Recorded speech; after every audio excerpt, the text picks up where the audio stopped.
நம்ம எல்லாருக்கும் ஒரு சந்தேகம் மனசுக்குள்ளே ஒன்று ஓடிக்கிட்டே இருக்குது, எல்லாருக்குமே இருக்கும் அது. இந்த சடன் டெத்து. நேற்று வரைக்கும் நல்லா இருந்தான் சார், இன்றைக்கி செத்துட்டான் திடீர்னு. முந்தின நாள் என் கூட ஆஃபீஸில் ஒன்றா தான் நாங்கள் டீ குடித்தோம், பயமாக இருக்குது சார், எனக்கும் அதே மாதிரி லைட்டாக நெஞ்சு வலிக்கு அப்படின்னு நிறைய பேர் வருவாங்க. அப்படியான மரணங்களை நம்ம எல்லாரும் பார்த்து பேப்பரில் வரும். 34 வயதே ஆன இளைஞர் முந்தைய தினம் படுத்து மறுநாள் காலையில் எந்திக்கல. அது ஏதாவது பிரபலங்களாக இருந்தால் ரொம்ப வேகமாக பேப்பரில் வரும். அதை குறித்து அந்த டாக்டர் மாணிக்கம் ஒரு ஆய்வு அறிந்தார். என்ன ஆய்வு தெரியுமா? இந்தியா முழுக்க போன அக்டோபர் அதுக்கு முன்னாடி அக்டோபர் 22 மார்ச் 23 வரைக்கும் எவ்வளவு மரணம் முந்தின நாள் நல்லா இருந்து மறுநாள் இறந்து போயிருக்காங்கன்னு இந்தியா முழுக்க உள்ள மருத்துவர்கள் எல்லாம் சேர்ந்து ஒரு ஆய்வை வெளியிட்டாங்க. 1-2 இல்லைங்க, 22,500 பேர் இறந்து போயிருக்காங்க. அப்படி சரி, 22,500 பேர் இறந்துருக்காங்க. நம்ம எல்லாருக்குள்ள சேர்ந்து அந்த கோவிட் தான்டா கொல்லுதோ, ஒருவேளை அந்த கோவிட்ல போட்ட வேக்சின் தான் கொல்லுதோன்னு எல்லாருக்குள்ளேயும் அந்த சந்தேகம் ஓடிக்கிட்டே இருக்கு. அவர்கள் அதை ஒரு பாயிண்டாக வச்சு ஆராய்ச்சி செய்கிறாங்க. அப்படி இறந்து போனவங்களில் ஒரு 750 பேரை செலக்ட் பண்ணிக்கிட்டாங்க.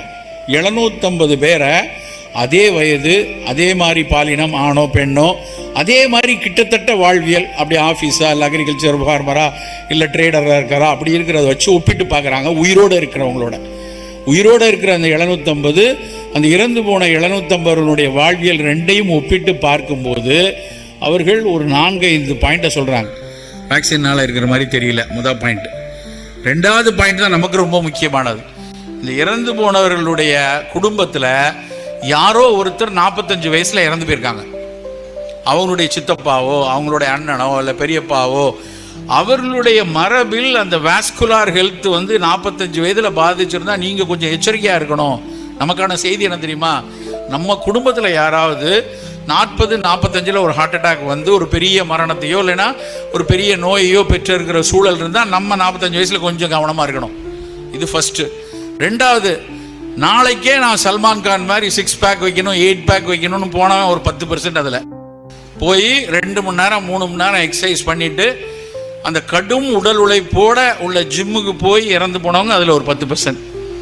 இன்னொரு 13% ரொம்ப ரொம்ப முக்கியமானது என்ன போட்டிருக்காங்கன்னா பிஞ்ச் ட்ரிங்கிங்னு போட்டான். உண்மையிலேயே அந்த பிஞ்ச் ட்ரிங்கிங்னா என்னன்னு எனக்கு அன்னைக்கு தான் தெரியும். ட்ரிங்கிங் தெரியும், மது எவ்வளோ தூரம். அன்றைக்கி கூட உங்களுடைய மாவட்ட நிர்வாகம் மதுவினால் இருக்கக்கூடிய தீமைகளுக்கு 3 குழந்தைகளுக்கு பரிசு கொடுத்தாங்க. எனக்கு ரொம்ப மகிழ்ச்சியாக இருந்தது. இந்த புத்தக காட்சியில் அவர்களுக்கு ஒரு கைதட்டை சொல்லணும். ஏன்னா இன்றைக்கி நமக்கு கண்கூடாக பார்த்து கொண்டிருக்கிற ஒரு பெரும் குடிவெறி நோய் பெரிய அளவில் இருக்குது. அதில் பிஞ்ச் ட்ரிங்கிங் அப்படின்னா அளவுக்கு அதிகமாக அதை குடிக்கிறதே தப்பு, அதில் என்ன அளவுக்கு அதிகம். அப்படி குடிக்கக்கூடியவர்கள் ஒரு 12% பீப்புள். இன்னொரு 10% பீப்புள் யாருன்னா கட்டுப்பாடு இல்லாத சர்க்கரையை வைத்து கொண்டு எனக்கு ஒன்றும் இல்லை, ஐஎம் ஓகே, ஐஎம் ஆல்ரெடி, நான் நல்லா தான் இருக்கேன், இவங்க தான் ஏதோ எனக்கு ரத்த கொதிப்பு சர்க்கரைன்னு சொல்லி நம்பரை மாற்றி சொல்லி என்னை மருந்து எடுத்து வச்சுட்டு இருக்காங்கன்னு சொல்லிட்டு இருந்த 10 பேர் இறந்து போயிட்டாங்க. நண்பர்களே, நாம் தெரிந்து கொள்ள வேண்டிய விஷயம் என்னென்னா, நம்முடைய அடுத்த தலைமுறையோ நம்முடைய இளவலோ நம் குழந்தைகளோ இந்த மாதிரி ஒரு சர்க்கரை இரத்த கொதிப்பின் பிடியில் வரக்கூடாதுன்னா லோ கிளைசிமிக் கீட்டோ உணவுகள். கீட்டோ அப்படின்னா புரதம் கூடுதலாக இருக்கிற உணவுகள். புரதம் கூடுதலாக இருக்கணும், சர்க்கரையை வேகமாக இரத்தத்தில் சேர்க்காத ஒரு உணவுகளாக இருக்கணும். அப்படியான உணவுகளை நம்ம உணவில் எடுத்துக்கொள்ளணும். இது ரொம்ப ரொம்ப முக்கியம். பெரிய அளவில் புற்றுநோய் கூடிக்கிட்டே இருக்கு. புற்றுநோயினுடைய நாங்கள்லாம் படிக்கிற காலத்தில் இருந்ததை விட பல மடங்கு கூடியிருக்கு. இப்போ தான் சமீபத்தில் நேஷ்னல் கேன்சர் டே February 4 தான் முடிஞ்சுது. நிறைய புள்ளி விவரங்கள் வந்துச்சு. அது சமயத்தில் எல்லாத்துலேயும் பார்த்தா இன்க்ரீஸிங் தான். பிரஸ்ட் கேன்சர் கூடியிருக்கு, ப்ராஸ்டேட் கேன்சர் கூடியிருக்கு, கோலன் கேன்சர் கூடியிருக்கு.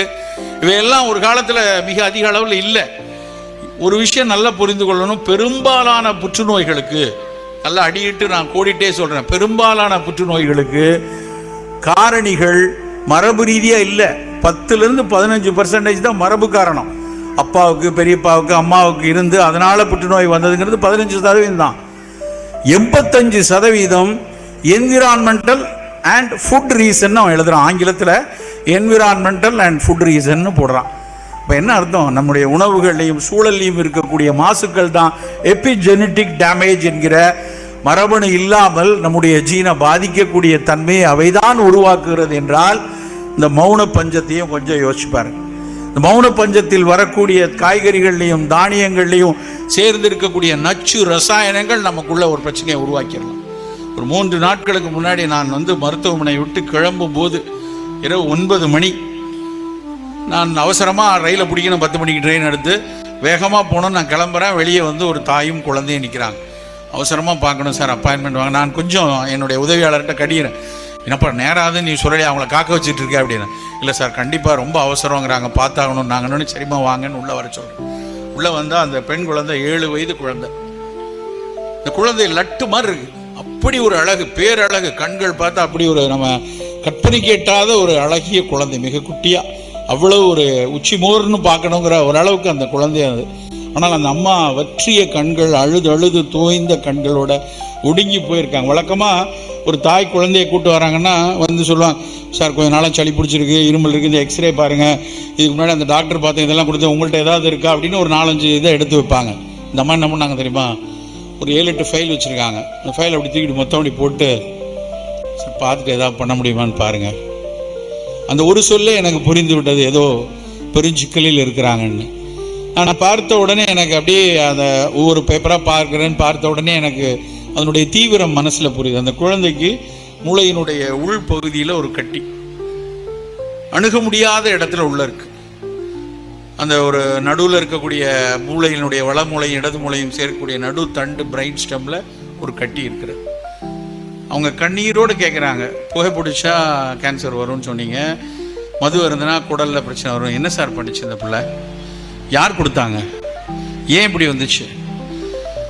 அவ்வளவு வேதனை. ஏதாவது இந்த மருத்துவத்தில் செய்து விட முடியாதாங்கிற ஒரு ஏக்கத்தில் வந்து நிற்கிறார்கள். அப்படி ஒரு கட்டியை கொடுத்ததில் நமக்கும் பங்கு இருக்கு.